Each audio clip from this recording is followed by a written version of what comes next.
ဟုတ်ပါတိုင်းမှာအောင် နောက် 25နဲ့ဝဲလာတဲ့နွားတောက်တိုင်းကြည့်မယ်ဗျာ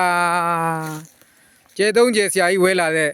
25နဲ့ဝဲလာတဲ့နွားကိုတောက်တိုင်းကြည့်မယ်တောက်ဘလောက်မြင့်ရှိတုံးလို့ဆရာကြီးတောက်တခြားတိုင်းပေးပါအောင်တောက်ကဘယ်နှတိုင်းရတာတော့ဘိုးနောက်ကနေလားဘယ်နှလေးတိုင်းတောင်ဆရာကြီး ဒီနာပေါ့ဟာဒီနာပေါ့ ဘိုးနောက်ဟောဟုတ်ပြီကဲဘိုးနောက်တဲ့တောက်တိုင်းနီလည်းမေးနေတဲ့ညီကိုတွေလည်းသိအောင်လို့တောက်တိုင်းနီလည်းပြရင်ပေါ့ဗျာဟုတ်ပြီဗျာ ဒါဒါ ဟုတ်ပြီဘိုးနောက်ကျက်မောက်ယူဟုတ်ပြီကဲအဲ့ဒါလေးကိုတိုင်းတောင်းပြပါအောင်ဆရာကြီး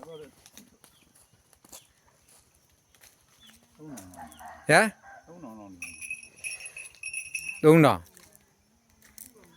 ပြည့်လား3000ပြည့်သေးရ နော် ရ နည်းတော့3000နဲ့တစ်သစ် 3000နဲ့တစ်သက် 3000နဲ့တစ်လက်မတစ်သစ်ထားပါတော့ခေ